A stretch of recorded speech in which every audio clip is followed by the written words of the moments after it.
आज मेरे भाई की तीसरी शादी थी। इससे पहले मेरे भाई की 2 बीवियाँ शादी की पहली रात को ही भाग गई थी। शादी की पहली रात को ही वो सारे जेवर और पैसे लेकर भाग जाती, लेकिन कुछ ही दिन बाद खबर आती कि उनकी मौत हो गई है। मेरे भाई को तो कोई फ़र्क ही नहीं पड़ता था। मैं जानना चाहती थी ये क्या हो रहा है। सच जानकर आपके भी रोंगटे खड़े हो जाएंगे। इस बार हम एक गरीब घर की लड़की को ब्याह कर लाए। बहुत सीधी सादी लड़की थी, लेकिन इससे पहले मेरे भाई की 2 शादी हम और भी करा चुके थे। शादी की पहली रात को ही लड़कियां सारे जेवर और पैसे लेकर भाग जाती थी। जब सब परिवार वालों को पता चलता तो हम पुलिस वालों को फ़ोन करने की बात करते, लेकिन मेरा भाई सीधा मना कर देता।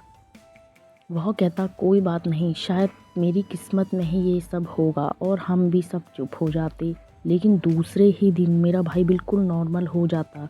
उसे देखकर पता ही नहीं लगता था कि उसके साथ ये सब हुआ है, लेकिन कोई बात नहीं, आखिर भाई ही तो था। मुझे लगा कि शायद वह गम अंदर अंदर ही छुपा रहा है, लेकिन यहाँ बात तो कुछ और ही थी।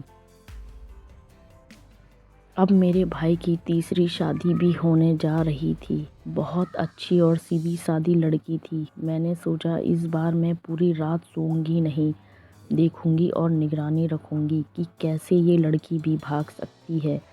तो मैं पूरी रात जगी रही। भाई के कमरे के पीछे वाली दीवार की तरफ एक खिड़की थी। मैंने सोचा शायद यहीं से भागती होंगी, इसलिए पूरी रात हो गई। उस खिड़की से कोई भी बाहर नहीं आया। सुबह मुझे बड़ी तसल्ली हुई, लेकिन मुझे बहुत ज़ोर ज़ोर से कुछ आवाज़ें आई। मैंने तुरंत अंदर जाकर देखा तो सभी लोग परेशान थे और बोल रहे थे कि ये दुल्हन भी सारे जेवर और पैसे लेकर भाग गई है। मैंने सोचा ऐसे कैसे हो सकता है, वो कैसे भाग सकती है सारे घर वालों के सामने दरवाजे से।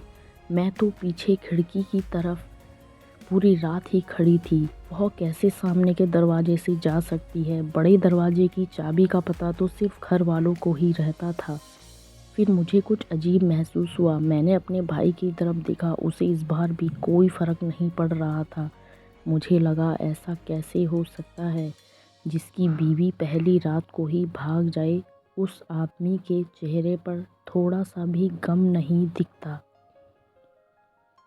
फिर मम्मी पापा ने कुछ टाइम बाद सोचा कि मेरे भाई की फिर शादी करा दी जाए। मैं इस बार बिल्कुल उसकी शादी के खिलाफ़ थी, लेकिन भाई भी तैयार हो गया। तो फिर हमें एक गरीब घर की लड़की मिल गई और भाई की शादी हो गई। इस बार मैंने कुछ सोचा था। मुझे इस बार जानना था कि आखिर शादी के रात ऐसा क्या होता है कि लड़कियां सारे जेवर और पैसे लेकर भाग जाती हैं और भाई को कोई फ़र्क ही नहीं पड़ता। मैं पूरी रात उठी रही। जैसे ही सब लोग सो गए, मैंने देखा कि भाई ने धीरे से गेट का ताला खोला। उसके बाद भाई के कुछ दोस्त अंदर आए और सीधा भाई के कमरे में चले गए।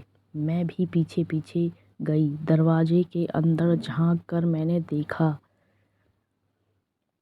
भाभी बेहोश पड़ी थी और भाई के चारों दोस्त उन्हें पकड़कर ले जा रहे थे। तभी भाई बोला, ले जाओ, इस बार बहुत अच्छी पार्टी मिली है, खूब पैसा मिलेगा।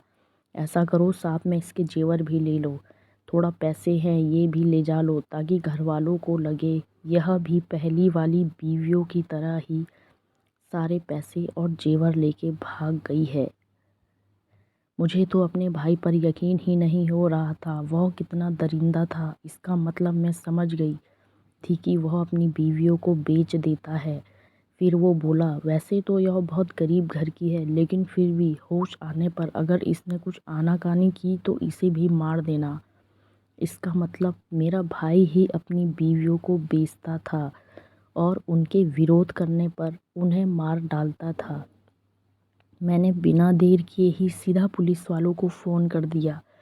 साथ ही सारे घर वालों को भी जगा दिया। शोर मचाकर सारे घर वाले जग गए। पुलिस भी वहां पहुंच गई। माता पिता ने और मैंने भाई के मुंह पर जोर से तमाचा मारा और बोला, मैं भी आपकी बहन हूँ, क्या आप मुझे भी बेच दोगे? कैसे इंसान हो आप, गरीब घर की लड़कियों को लाकर उन्हें बेच देते हो।